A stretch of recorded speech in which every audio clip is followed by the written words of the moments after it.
अवधूत चिंतन श्री गुरुदेव दत्त स्वामी महाराज की जय. छत्रपती शिवाजी महाराज की जय. श्री स्वामी समर्थ. आज मी आपल्याला पौर्णिमेचं सत्यनारायण पूजन कधी करायचं, पौर्णिमा आहे, पौर्णिमा कधी आहे, उपवास कधी करायचा, आपला कुल धर्म कुलाचार कसा करायचा, अधिक महिन्याची पौर्णिमा आहे, याच्याबद्दल मी आज पूर्ण माहिती सांगणार आहे. चॅनलवर पहिल्यांदा आला असेल तर अवश्य सबस्क्राईब करा, म्हणजे येणारे नवीन व्हिडिओ श्री स्वामी समर्थ महाराजांचे गुरुचरित्राची आणि नवनाथ पारायणाबद्दल माहिती भेटेल. अधिक महिन्यामध्ये अमावस्या आणि पौर्णिमेला खूप महत्व आहे.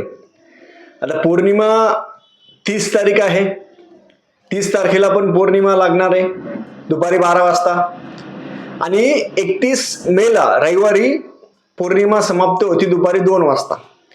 मग सत्यनारायण पूजन कधी करायचं, पूजा मांडणी कशी करायची, जे सत्यनारायण पूजन करत नसेल त्यांनी पूजन कसं करावं साधं आणि सोपं, ह्या व्हिडिओमध्ये मी सांगणार आहे. सगळ्यात महत्वाचं म्हणजे खूप जणांच्या घरामध्ये आर्थिक अडचण असते, आर्थिक चणचण असते, कर्जबाजारीपणा असेल, पैशाचा विषय असेल, तर तुम्ही कमीत कमी 12 पौर्णिमा तरी आपल्या घरी सत्यनारायण पूजन करायला पाहिजे. कमीत कमी 12.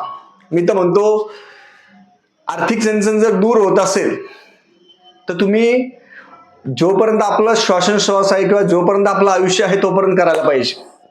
जसं हिरण्यदान प्रत्येक अमावस्येला करायला पाहिजे कमीत कमी 12 तरी, तसंच सत्यनारायण पूजन आपण कंटिन्यू करायला पाहिजे. तर मी सत्यनारायण पूजनाबद्दलचा एक जणांचा अनुभव सांगतो, त्यातून आपण काहीतरी बोध घ्यावा. की सत्यनारायण पूजन करण्यासाठी एक सेवेकरी ताई होते, त्यांनी फोन केला की दादा कर्जबाजारीपणा आहे, घर नाही, काही नाही, काहीच गोष्टी नाही, घरामध्ये जेवण करायला काही नाहीये, मग काय सत्यनारायण पूजन करायचं.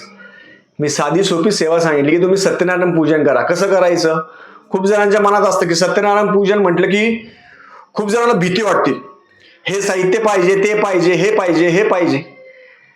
ते म्हटले दादा माझ्याकडे काहीच नाहीये. भगवान विष्णूंना, भगवान सत्यनारायणला तुमच्याकडून काही नाही पाहिजे. आपण वर्षातून एकदा ब्राह्मणद्वारा सत्यनारायण करायचं आणि वर्षभर आपण आपलं घरच्या घरी स्वतः करायचं. मग मी म्हटलं तुमच्याकडे काय आहे, ते म्हणे गहू आहे, तांदूळ आहे, थोडे थोडे आहे, नाही तर छटाक छटाक आणावं लागेल दुकानातून. ठीक आहे म्हटलं, गहू तांदूळ घ्या. 5 विड्याचे पानं असेल, विड्याचे पानं असेल तर ठीक, विड्याचे पानं नसेल तर तुम्ही काय करा, आपल्या झाडामध्ये जे पानं असतात, झाडाची पानं ते ठेवा. ते ठेवायला सांगितल्यानंतर सुपारी आहे, पहिली गणपती बाप्पाची सुपारी असेल, कुलदेवतेची सुपारी असेल, वरुण देवतेची सुपारी असेल, मी स्क्रीनवर दाखवेल आपल्याला. साधं म्हणजे साध्यातल्या साधं सत्यनारायण त्या दिवशी भगवान सत्यनारायणने करून घेतला की त्यांच्या घरात काहीच नव्हतं. छटाक छटाक गोष्टी आणल्या, त्या ठेवल्या. तिन्ही पानं असेल, त्याच्या सुपारी असेल, गणपती बाप्पा सुपारी, गणपती बाप्पाची मूर्ती होती त्यांच्याकडे, ती मूर्ती घ्यायला लावली मी. परत बाळकृष्णाची मूर्ती आहे, देवघरामध्ये होती, ती चौरंगावर ठेवायला लावली. खाली चौरंग पर्यंत छान रांगोळी काढली त्यांनी. छोटं घर होतं पण छान रांगोळी काढली, आणि ब्लाऊज पीस असेल ते ठेवलं. त्याच्यावरती कळश असेल, कळशाला विड्याचे पाने असेल ते ठेवले, त्याच्यामध्ये एक कॉईन टाकला, एक सुपारी टाकली, कळशाला छानपैकी स्वस्तिक काढलं, खाली गहू ठेवले, वरती एक डिश ठेवली, डिशावरती परत तांदूळ ठेवले, आणि त्याच्यावरती बाळकृष्णाची मूर्ती ठेवली. बस ते म्हणे एवढंच लागतं दादा, एवढंच लागतं. काय काय घेतलं आपण, विड्याचे पानं असेल, 3 सुपाऱ्या असेल, गहू असेल, तांदूळ असेल, थोडे थोडे असले, बस झाले. हे केल्यानंतर पाणी भरून ठेवायचं. सत्यनारायण भगवानचा फोटो, ते म्हणे दादा आमच्याकडे छोटा फोटो आहे. मी म्हटलं छोटा तर छोटा ठेवा. छोटा फोटो ठेवला. मग सगळ्यात पहिले गणपती बाप्पाचा अभिषेक करायचा. सगळ्यात पहिले वक्रतुंड महाकाय सूर्यकोटी समप्रभ, गणपती बाप्पाचा पहिले अभिषेक केला. गणपती बाप्पाला श्री सूक्त, पुरुष सूक्त, गणपती अथर्व शीर्ष, गणपती स्तोत्र, गणपती बाप्पाला दूध पाणी पंचामृतने अभिषेक झाल्यानंतर बाळकृष्णाची मूर्ती घेतली. बाळकृष्णाच्या मूर्तीवर पण श्री सूक्त, पुरुष सूक्त, व्यंकटेश स्तोत्र, पवमान सूक्त हे बाळकृष्णांना झालं. नंतर कुलदेवते सुपारीचं पंचोपचार पूजा, कुलदेवता, वरुण देवता यांचं पंचोपचार पूजा, आणि गणपती बाप्पा यांची पंचोपचार पूजा झाल्यानंतर त्यांना 5 आद्या आहे, ते 5 आद्या त्यांना स्वतःला वाचायला लावले.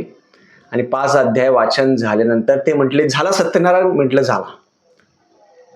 हा घरच्या घरी साधा आणि सोपा सत्यनारायण पूजन आहे.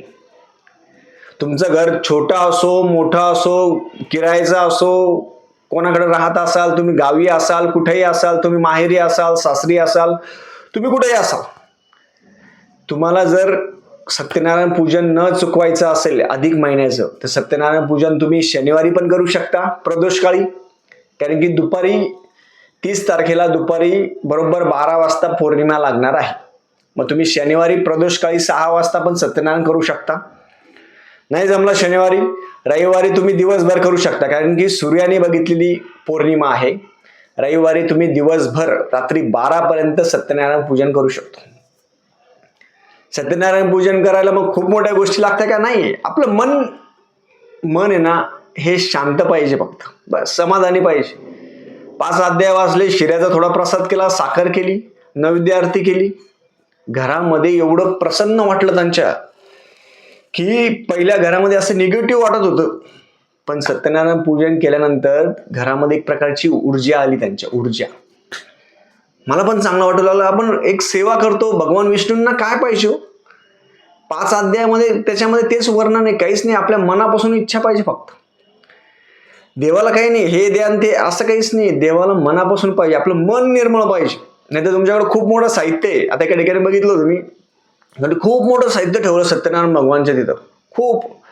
पण पूजा करत असताना त्या व्यक्तीला पूजा करण्यामध्ये इंटरेस्ट नव्हता. त्या व्यक्तीचा चेहरा पाहूनच म्हटलं या व्यक्तीला इंटरेस्ट नाही आहे, हा बळजबरी बसलेला आहे. आणि बळजबरी पूजा करून काही फायदा नाही, त्यांना अनुभवच येणार नाही. म्हणून तुम्हाला सगळ्यांना कळकळीची विनंती आहे, प्रत्येक पौर्णिमेला आपण सत्यनारायण पूजन करावं घरच्या घरी. त्यांच्याकडे सत्यनारायण भगवानचा फोटो नसेल तर फोटो घ्या. आपापला फोटो पाहिजे, नाही तर शेजारी मागणार, यांना मागणार, ते करू नका. आपापला फोटो घ्यावा, आपापलं सत्यनारायण पूजन करायचं, 5 अध्याय वाचायचं. आता जे अधिक महिन्यामध्ये रोज सत्यनारायण पूजन करताय त्यांना तर ते अति भाग्यवान आहे. कारण की तुम्हाला दुसरी पूजा मांडायची गरज नाहीये. याच पूजेमध्ये तुम्ही हे करून घ्यायचं. आणि सेवा कोणती करायची? तुम्ही व्यंकटेश स्तोत्र वाचायचं. तुपाचा दिवा, तेलाचा दिवा असेल ते लावायचा. व्यंकटेश स्तोत्र वाचायचं. व्यंकटेश स्तोत्र आपण 21 वेळा वाचा. भगवान विष्णू समोर 21 वेळा व्यंकटेश स्तोत्र वाचा. नैवेद्य आरती करायची, उपवास करायचा. आता उपवास करायचा असेल, तुम्हाला सत्यनारायण पूजन शनिवारी करायचं असेल तर शनिवारी उपवास करा, रविवारी करायचं असेल तर रविवारी करा, काही हरकत नाही. आता ज्यांचे अधिक महिन्याचे चालू आहे त्यांनी कधी करायचा? तुम्ही शनिवारी करा, रविवारी करा, काही हरकत नाहीये. ज्यांना उपवास जमत नाही त्यांनी उपवास न करता सत्यनारायण पूजन करू शकता, काही हरकत नाही. ज्यांना बीपी असेल, शुगर असेल, गोळ्या चालू असेल, काही गोष्टी, उपवास न करता फक्त मनोकामना करून आपण सत्यनारायण पूजन करू शकतो. त्याला कोणतंही बंधन नाही.